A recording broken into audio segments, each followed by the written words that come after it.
अक्लमंद हंस। एक बहुत बड़ा विशाल पेड़ था। उस पर कई हंस रहते थे। उनमें एक बहुत सयाना हंस था, बुद्धिमान और बहुत दूरदर्शी। सब उसका आदर करते, ताऊ कहकर बुलाते थे। एक दिन उसने एक नन्ही सी बेल को पेड़ के तने पर बहुत नीचे लिपटते पाया। ताऊ ने दूसरे हंसों को बुलाकर कहा, देखो, इस बेल को नष्ट कर दो, एक दिन यह बेल हम सबको मौत के मुंह में ले जाएगी।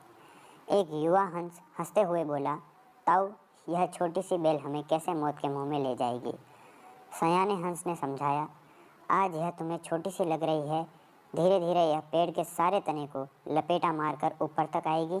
फिर बेल का तना मोटा होने लगेगा और पेड़ से चिपक जाएगा। तब नीचे से ऊपर तक पेड़ पर चढ़ने के लिए सीढ़ी बन जाएगी।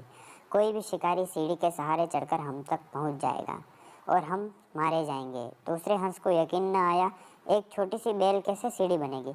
तीसरा हंस बोला, ताऊ, तू तो एक छोटी सी बेल को खींचकर ज़्यादा ही लंबा कर रहा है। एक हंस बड़बड़ाया, यह ताऊ अपनी अक्ल का आरोप डालने के लिए अंट शंट कहानी बना रहा है। इस प्रकार किसी दूसरे हंस ने ताऊ की बात को गंभीरता से नहीं लिया। इतनी दूर तक देख पाने की उनमें अक्ल ही कहाँ थी। समय बीतता रहा। बेल लिपटते लिपटते ऊपर शाखों तक पहुँच गई।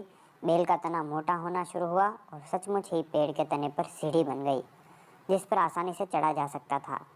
सबको ताऊ की बात की सच्चाई सामने नजर आने लगी, पर अब कुछ नहीं किया जा सकता था, क्योंकि बेल इतनी मजबूत हो गई थी कि उसे नष्ट करना हंसों के बस की बात नहीं थी। एक दिन जब हंस दाना चुगने बाहर गए हुए थे, तब एक बहेलिया उधर आ निकला। पेड़ पर बनी सीढ़ी को देखते ही उसने पेड़ पर चढ़कर जाल बिछाया और चला गया। शाम को सारे हंस लौट आए। पेड़ पर उतरे तो बहेलिए के जाल में बुरी तरह फंस गए।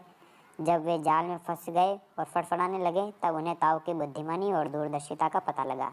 सब ताऊ की बात न मानने के लिए लज्जित थे और अपने आप को कोस रहे थे। ताऊ सबसे रुष्ट था और चुप बैठा था।